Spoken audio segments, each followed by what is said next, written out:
Sebentar lagi kami akan bersama-sama mengenang, mengingat kesengsaraan Tuhan di atas kayu salib. Detik-detik Engkau ada di Taman Getsemani adalah detik-detik yang penuh dengan pergumulan.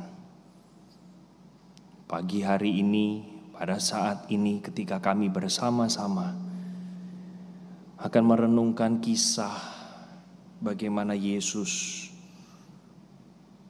bergumul di taman itu. Tuhan yang tolong kami dan terangi hati kami, supaya kami bukan hanya sekedar tahu, dari tahun demi tahun kami tahu tentang pergumulan-Mu di Taman Getsemani, tetapi kami boleh belajar sesuatu kebenaran yang kami boleh bawa di dalam kehidupan kami sehari-hari.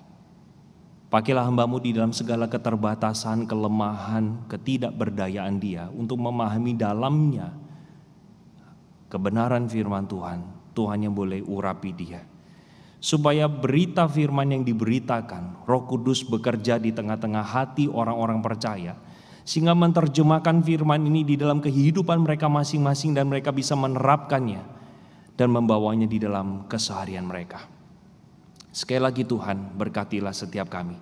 Kami yang beribadah di gereja, kami yang beribadah di rumah, Tuhan berkati kami. Jaringan koneksi internet Tuhan juga kuasai, supaya ini bisa menunjang semua pelayanan kami pada saat ini. Hanya di dalam nama Tuhan Yesus kami bersama-sama berdoa. Amin. Shalom jemaat dikasih oleh Tuhan, saya bersyukur untuk sebuah kesempatan pada saat ini boleh membagikan kebenaran firman Tuhan kepada setiap kita. Tapi izinkan saya Bapak Ibu untuk pertama kali bisa memperkenalkan diri saya sejenak kepada Bapak Ibu. Ini adalah pengalaman saya pertama untuk berkhotbah di GKY PIK. Nah, saya bersyukur untuk undangan ini. Perkenalkan, nama saya Albert Kurniawan, saya melayani di GKY Citra, sudah menikah, Tuhan anugerahkan kepada saya 2 anak kembar ya. Jadi kalau bercerita sedikit tentang pernikahan saya, Tuhan izinkan saya boleh menikah dengan seorang produk dari China asli begitu ya. Ya, sekian saja perkenalan saya yang singkat. Kiranya kalau Bapak Ibu juga ada kesempatan buka YouTube GKY Citra, nah kita bisa saling bertegur sapa. Bapak Ibu, tema yang diberikan kepada saya pada saat ini itu adalah fixing the broken, di mana sebenarnya tadi WL sudah menyampaikan biasanya di dalam satu minggu sebelum Yesus itu di dalam jalan salib, kita memperingati sebagai Palm Sunday. Tetapi saya kira GKY PIK ini memikirkan bagaimana kita perlu belajar detik-detik sebelum Yesus bersama-sama akan disalib. Nah, kita akan bersama-sama melihat dari satu bagian firman Tuhan dari Matius pasal yang ke-26 ayatnya yang ke-36 sampai 39. Nah, sebenarnya Bapak Ibu, baik kalau kita sebenarnya membaca dari 3 Injil, baik dari Matius, dari Markus ataupun dari Lukas, tapi karena keterbatasan waktu nanti saya akan cuplik bagi kita. Tapi kalau Bapak Ibu ingin menyelidiki lebih dalam nanti di rumah, ketiga Injil ini akan memperlengkapi kita melihat gambaran utuh dari kisah atau pergumulan Yesus di Taman Getsemani. Tapi saya ajak kita untuk melihat dari ayat yang Injil Matius 26 ayat 36 sampai 39. Maka sampailah Yesus bersama-sama muridnya ke suatu tempat yang bernama Getsemani. Lalu ia berkata kepada murid-muridnya, "Duduklah di sini sementara aku pergi ke sana untuk berdoa." Dan ia membawa Petrus, kedua anak Zebedius sertanya. Maka mulailah ia merasa sedih dan gentar. Lalu katanya kepada mereka, "Hatiku sangat sedih seperti mau mati rasanya. Tinggallah di sini dan berjaga-jagalah dengan aku." Maka ia maju sedikit lalu sujud dan berdoa, katanya, "Ya Bapakku, jikalau sekiranya mungkin, biarlah cawan ini lalu daripadaku, tetapi janganlah seperti yang ku kehendaki, melainkan seperti yang Engkau kehendaki." Sampai di sana saja pembacaan kita pada saat ini. Bapak Ibu, kurang lebih 12 tahun yang silam, ada seorang ibu namanya Ibu Mercy di sebuah kota kecil di Jawa, yaitu di Kota Malang.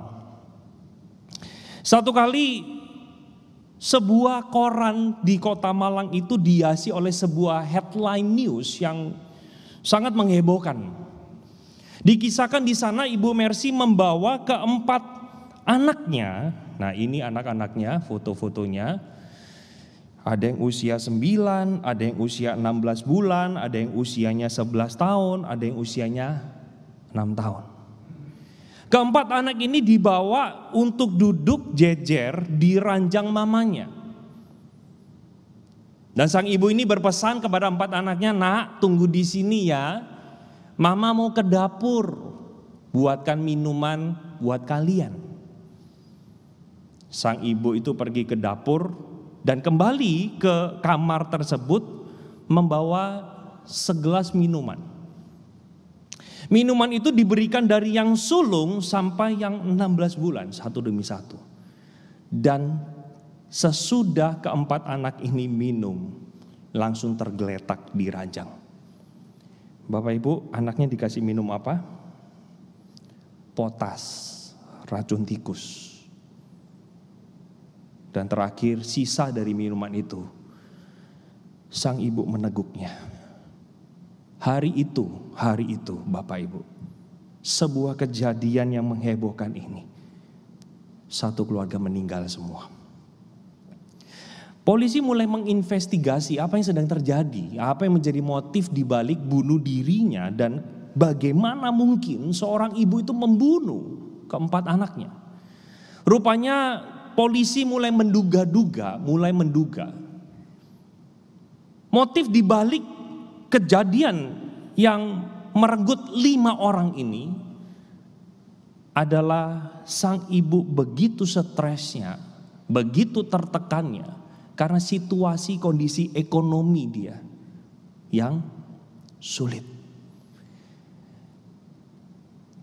Di dalam surat kabar itu terindikasi bagaimana sang ibu tidak mau anak-anaknya menderita. Tidak mau anaknya tidak bisa bersekolah karena tidak punya biaya.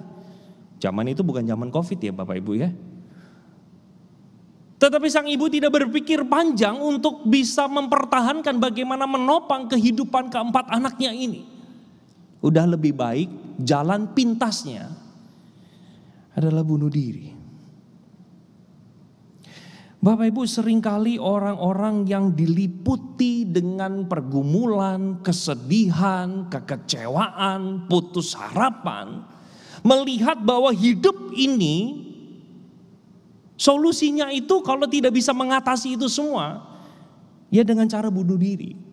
Sehingga saya ingin mengatakan bahwa orang yang sangat sedih dan putus asa seringkali tidak melihat ada satu titik terang dalam hidup mereka. Mereka hanya melihat sebuah jalan cuma mengakhiri hidup. Bapak Ibu, tentunya yang membuat kita sedih dan putus asa itu bukan mendapatkan berkat secara jasmani, bukan. Yang membuat kita kebingungan, yang membuat kita bertanya-tanya apakah Allah itu hadir atau tidak, adalah bertubi-tubinya pergumulan demi pergumulan yang kita hadapi. Betapa banyaknya doa yang saya panjatkan kepada Tuhan. Oh Tuhan, tolong aku di tengah masa pandemik seperti ini. Sudah 1 tahun. Tapi bisnisku hancur. Kita mulai memikirkan bagaimana saya bisa membiayai kontrakan saya bulan berikutnya. Karena jualan di toko tidak kunjung laku. Kita juga bertanya kepada Tuhan, Tuhan, aku sudah berdoa untuk pasanganku. Untuk suamiku dan istriku supaya dia mengalami pemulihan dan mujizat dari Tuhan. Tetapi kenapa engkau tidak kunjung menjawabnya? Oh Bapak Ibu, betapa banyaknya bukan pergumulan kita. Pergumulan itu terjadi di dalam kehidupan kita yang menekan kita terus sampai ada di tepi jurang kerohanian kita. Dan kita bertanya, Tuhan ada gak sih? Aku berdoa sekian lama, tapi tidak kunjung ada perubahan. Beberapa sudah mulai memikirkan jalan lain, bunuh diri. Beberapa memikirkan jalan lain, coba cari dukun. Beberapa sudah menggunakan cara-cara yang tidak sesuai dengan kebenaran Alkitab. Bapak Ibu, saat ini saya mengajak kita belajar bagaimana kita menyikapi pergumulan demi pergumulan ini. Penderitaan demi penderitaan yang kita alami. Berkaca dari peristiwa Taman Getsemani. Rupanya Bapak Ibu, kalau kita melihat dengan lebih seksama, Yesus juga mengalami sebuah pergumulan yang dikisahkan di dalam Markus pasal 14 ayat 34. Di sana dikatakan hatiku, ini kata Yesus kepada 3 muridnya, yaitu Petrus, Yohanes, dan Yakobus. Katanya kepada mereka, hatiku sangat sedih seperti mau mati rasanya, tinggallah di sini dan berjaga-jaga. Rupanya di dalam kemanusiaan Yesus, dia mengalami titik paling bawah. Titik di mana dia harus di depan dia harus menjalani jalan salib. Bapak Ibu, kenapa pertanyaannya dia itu sedih? Sebelum saya menjawab itu, Bapak Ibu, di dalam bahasa Inggrisnya menarik sekali dipakai kata bukan sad, tetapi deeply grief. Jadi memberikan sebuah penekanan, bukan hanya sedih biasa, tetapi ini grief. Grief itu kayak, saya boleh bilang bukan sekedar sedih, tetapi meratapkah atau juga ada kedukaan yang mendalam. Pertanyaannya adalah, kenapa Yesus mengalami itu? Beberapa penafsir Bapak Ibu mengatakan bahwa iya, karena dia akan menjalani jalan salib di mana dia akan mewakili manusia berdosa untuk terpisah dengan Allah. Saudara, kita melihat bersama-sama di dalam bagian ini betapa menakutkannya, betapa mengerikannya ketika kita terpisah selama-lamanya dengan Allah. Itu digambarkan bagaimana Yesus bergumul di Taman Getsemani itu. Tapi saya mulai memikirkan di dalam sisi kemanusiaan Yesus. Saya kira Yesus pun juga bukan gini Bapak Ibu ya. Oh jalan salib, oh nanti dihina, dicaci, dicambuk, oh gua kagak takut. Saya kira itu gak normal sih ya. Gak normal.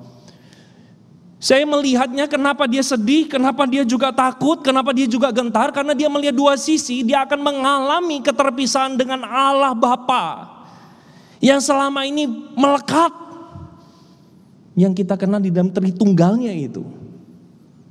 Dan yang kedua, dia tahu di depan dia akan menjalani sebuah jalan yang sangat sulit, yang selama 33 tahun di dalam hidup Yesus itu terkompilasi menjadi satu di dalam jalan itu, bukan? Kalau kita melihat Bapak Ibu dari Injil Matius, Markus, dan Lukas, kita menemukan bagian ini, oh Yesus dipermalukan. Oh bagian ini Yesus tidak dihargai. Tetapi kisah salib itu menjadi satu summary.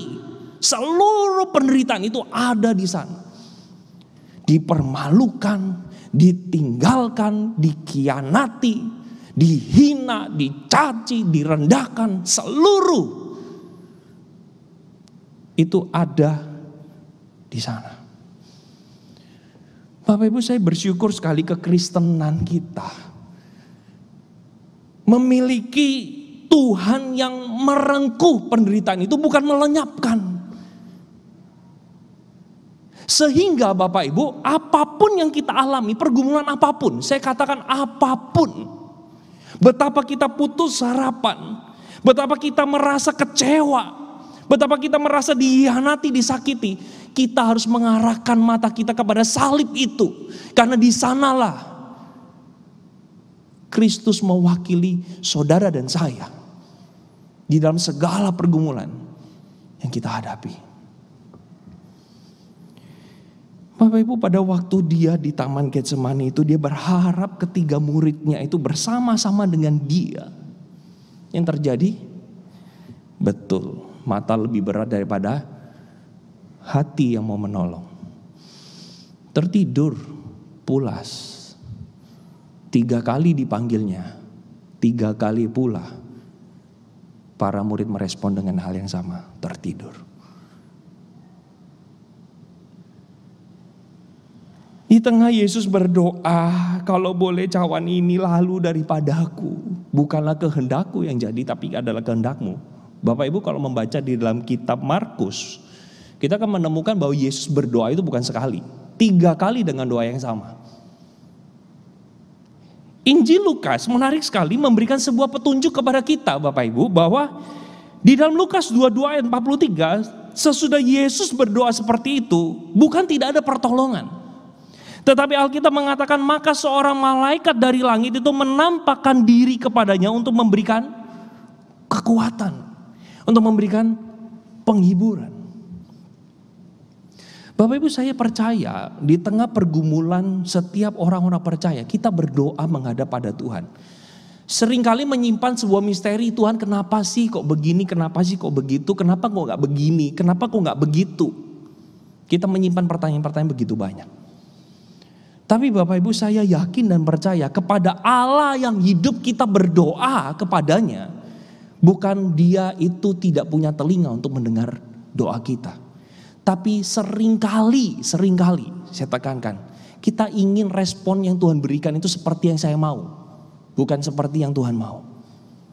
Mungkin Tuhan di dalam menjawab doa kita, dia tidak langsung kabulkan yang kita mau. Tetapi mungkin dia mengutus seorang rekan kita, atau mungkin tetangga kita, mengingatkan kepada setiap kita pesan-pesan tertentu. Pertanyaannya seringkali apakah kita peka atau tidak?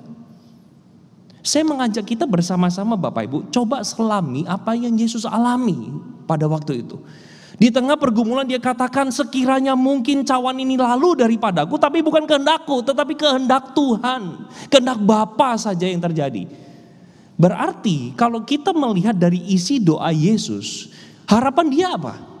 Jalan salib tidak dilalui. Tetapi kita justru menemukan di dalam bagian ini bagaimana justru malaikat memberikan kekuatan, penghiburan kepadanya. Yang seolah-olah ingin mengatakan, no, cawan ini harus engkau minum, anakku. Tapi aku memberikan satu bentuk dukungan, aku support dengan kehadiran malaikat. Nah, kita lihat bersama-sama doa yang seringkali akhirnya kita kenal di dalam doa Taman Getsemani itu adalah, ya Bapakku, sekiranya mungkin biarlah cawan ini lalu daripadaku, tetapi bukan seperti kehendakku, tetapi menjadi seperti yang engkau kehendaki. Ini menarik sekali Bapak Ibu. Di dalam doa Yesus, kemanusiaan dia ingin sekiranya cawan ini tidak dia minum, dia tidak perlu harus jalani. Karena bayangkan bagaimana bisa, betapa menakutkannya ketika dia harus terpisah dengan Allah Bapa, yang digambarkan di dalam ucapan keempat dari perkataan salib, yaitu Eli, Eli, lama sabachthani. Pada waktu Yesus mengucapkan kalimat keempat, itu adalah perwakilan bagaimana dia mewakili seluruh manusia berdosa.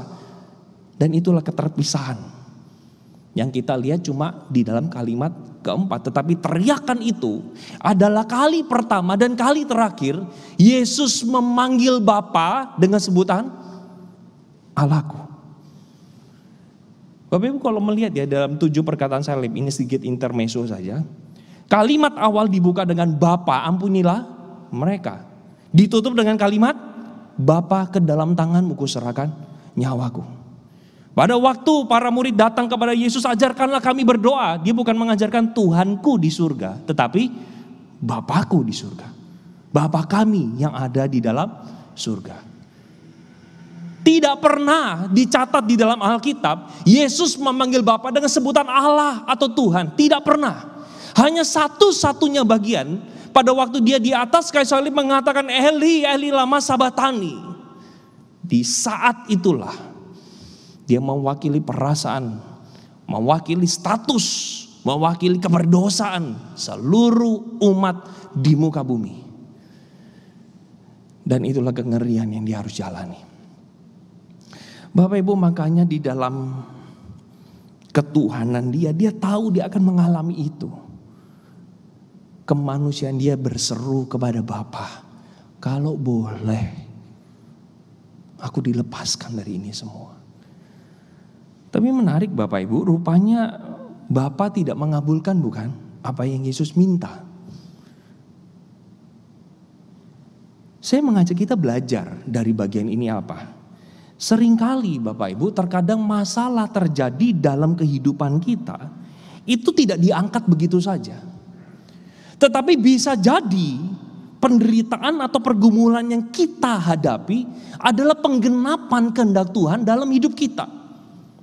Seringkali orang Kristen, beberapa di antara mereka berseru pada waktu saya mengalami pergumulan, mujizat itu nyata dong. Mujizat itu harus ditunjukkan. Yang sakit sembuh, yang miskin kaya, yang gagal berhasil. Ingin adanya perubahan yang instan, tetapi dalam bagian ini justru kita melihat bahwa di dalam penderitaan Allah punya tujuan tertentu, dan tujuan itu tidak pernah buruk bagi kita. Beberapa kali Bapak Ibu saya mendatangi jemaat yang begitu putus asa, yang begitu bergumul dengan pergumulan demi pergumulan, doa yang tidak segera dijawab oleh Tuhan. Saya mengatakan kepada dia, kalau engkau tidak bisa melihat rencana Tuhan, percayalah hatinya. Karena hatinya itu terpapar, tertampang, terlihat dari betapa dia meregang nyawa. Itu saudara dan saya. Berulang kali saya menggunakan Roma 8 ayat 32. Kalau Bapa saja tidak menyayangkan anaknya itu dikorbankan buat kita semua, apa sih yang tidak Tuhan jawab untuk kepentingan kita? Kalau yang terbaik Tuhan sudah berikan itu dengan nyawanya dikorbankan buat kita. Masa sih perkara sakit tidak disembuhkan kita sakit hati? Perkara kita naik minta promosi sama Tuhan, kita ingin mendapatkan tender yang kita mau, Tuhan tidak kabulkan, lalu kita merasa menggerutu dan kita mengancam, aku gak usah ke gereja Tuhan ya. Seringkali kita ingin mendikte Tuhan berjalan sesuai dengan apa yang aku mau, apa yang aku pikirkan, apa yang aku inginkan. Padahal seringkali kita di gereja mengaminkan jalan Tuhan bukanlah jalanku, ya kan? Jalan dia di atas jalanku. Tapi kita di dalam kehidupan kita gak mau.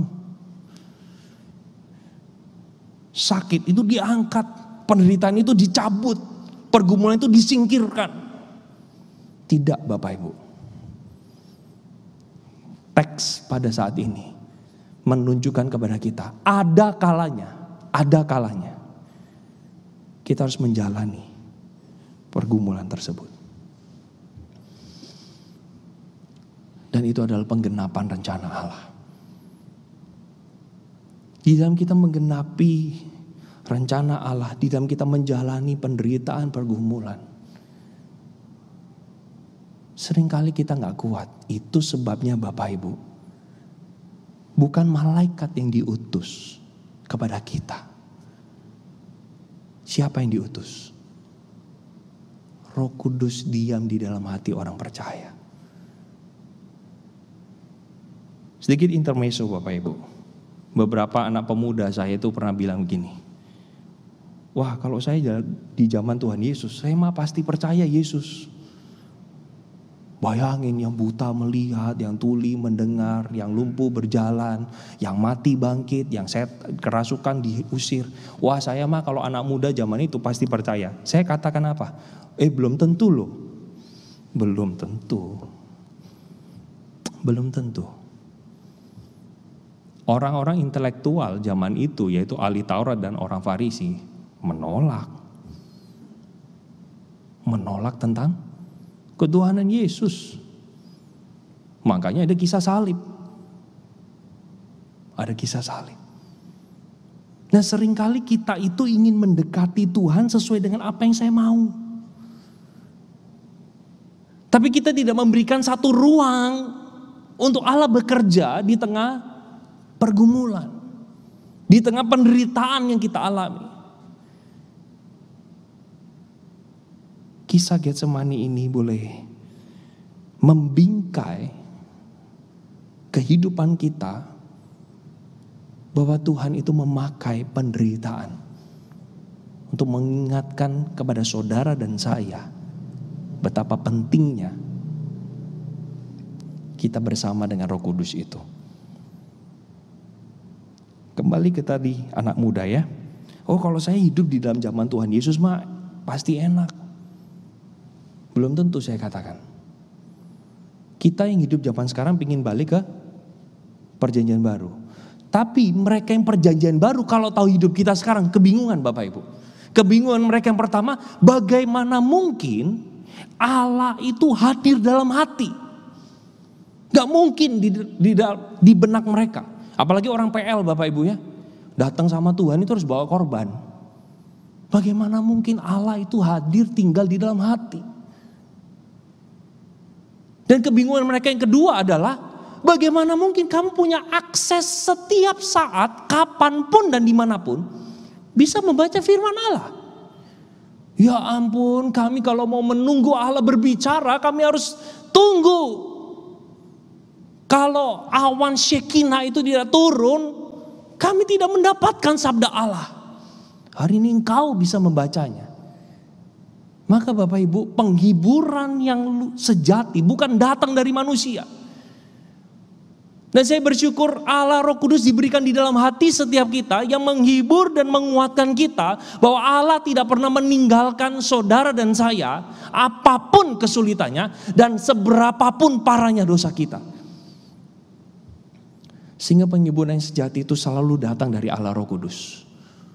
Dan itu yang menjadi kekuatan kita untuk saya bisa menjalani pergumulan apapun. Asalkan engkau besertaku. Saya ingin memberikan kesimpulan di dalam akhir khotbah saya Bapak Ibu. Penderitaan perlu kita hadapi dengan sebuah tujuan. Belajar untuk taat sekalipun itu sulit. Ahli Taurat itu datang sama Yesus berkata, "Guru, aku mau ikut kemanapun kau pergi." Apa jawab Yesus? "Mari ikutlah aku.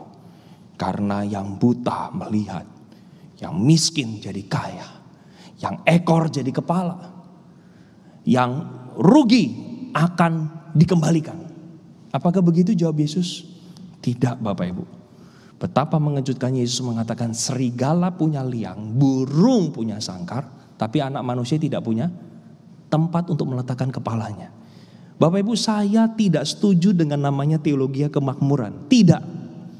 Yesuslah yang punya kesempatan untuk menelurkan teologi kemakmuran. Ini ada orang yang mau ikut dia kok. Kenapa Yesus tidak katakan, ikut aku, kamu yang sakit akan sembuh. Yang mandul dibukakan. Yang miskin jadi kaya. Yang gagal jadi berhasil. Kenapa dia gak katakan kalimat itu? Kenapa dia pakai kata serigala punya liang? Bapak Ibu menarik loh. Serigala di dalam Alkitab tidak pernah dipakai untuk konotasi yang positif. Tidak pernah.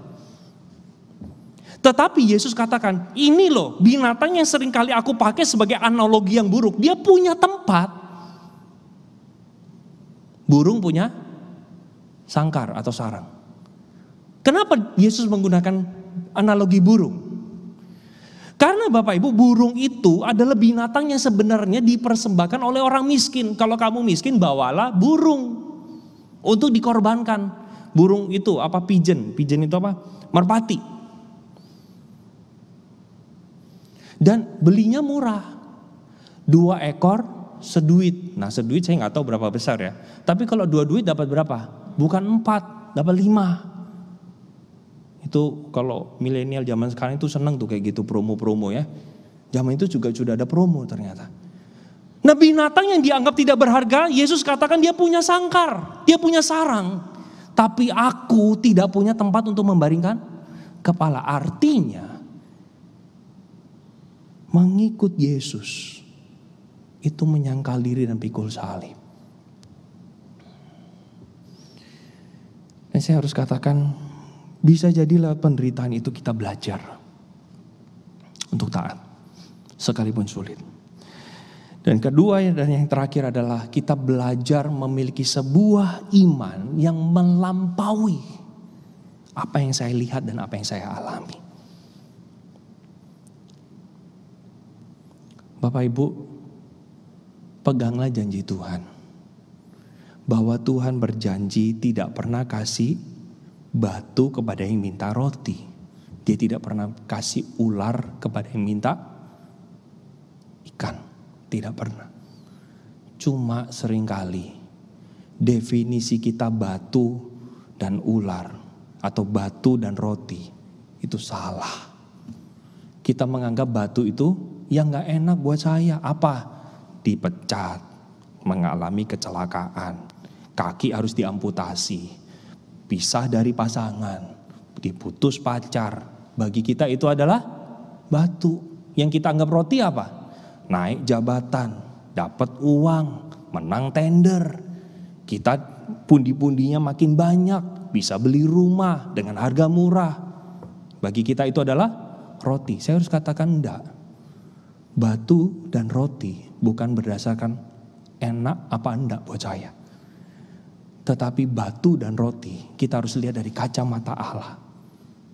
Kalau ngomong batu dan roti berdasarkan apa yang enak, pertanyaannya, Bapak di sorga memberikan batu atau roti kepada Yesus pada waktu Yesus berdoa. Kalau boleh cawan ini lalu daripadaku, Bapak katakan enggak, kamu harus minum. Batu atau roti? Di kacamata manusia itu batu. Hasil daripada jawaban doa Bapak kepada Yesus, akhirnya dia diludahi, dicaci, dicambuk dan seterusnya. Tapi saya yakin dan percaya Bapa tidak pernah memberikan kepada Yesus itu batu. Bapa memberikan kepada Yesus itu roti. Karena dengan cara dia harus menjalani jalan salib itu, keselamatan redemption itu tergenapi. Dan itu menjadikan saudara dan saya hari ini boleh ada di rumah Tuhan. Boleh menyembah Tuhan. Kalau 2000 tahun yang lalu Yesus katakan, Bapa, I'm so sorry. I do not want this. Aku tidak mau ini. Aku balik. Hari ini Bapak Ibu, saya tidak ada di tempat ini untuk berkhotbah. Bapak Ibu tidak ada di tempat ini untuk menyembah Tuhan kita. Maka kita belajar, milikilah satu iman bahwa Tuhan, aku percaya Engkau pasti kasih aku roti. Kalau aku tidak punya kesempatan Engkau menjawab mengapa ini terjadi, bawalah imanku melampaui apa yang ada di depan mataku. Sehingga kita bisa berkata seperti Yusuf berkata, Engkau mereka-rekakan yang jahat, tapi Allah mereka-rekakan yang baik. Bapak Ibu, seringkali kita tahu itu berkat dari mana. Bukan di detik itu. Seringkali kita setelah lihat lewat dari A, B, C, D sampai Z, kita baru lihat ke belakang. Ya ampun Tuhan, Engkau baik. Dan saya mengajak kita bersama-sama. Pergumulan Yesus di Getsemani mengingatkan saudara dan saya bahwa jawaban di atas penderitaan kita itu bukan dicabutnya, tapi diberinya kekuatan. Bukan disingkirkannya penderitaan itu, tapi kita dimampukan untuk taat di tengah kesulitan. Mari kita berdoa. Hamba-Mu sudah berhenti berbicara, tetapi Roh Kudus terus bekerja di dalam hati orang-orang percaya supaya setiap kami boleh bersama-sama belajar seperti Yesus. Di tengah momen Engkau bergumul, sehingga tetesan keringat itu menjadi darah. Mengingatkan betapa sulitnya pergumulan yang dihadapi. Hal ini mengingatkan kepada setiap kami, Tuhan, Engkau berikan kepada kami kekuatan. Kalau Tuhan mau angkat, kami percaya Engkau bisa cabut pergumulan kami. Tetapi selama ini kami berdoa mungkin jawabannya belum atau tidak. Tuhan kuatkan kami, berikan kami hikmat pertolongan. Sehingga tetap bisa menemukan solusi di tengah masalah yang ada. Sekali lagi Tuhan, meteraikanlah firman ini dan sekali lagi terjemahkanlah di dalam kehidupan jemaat Tuhan dengan beragam background dan konteks kehidupan mereka. Terima kasih, hanya di dalam nama Tuhan Yesus kami berdoa.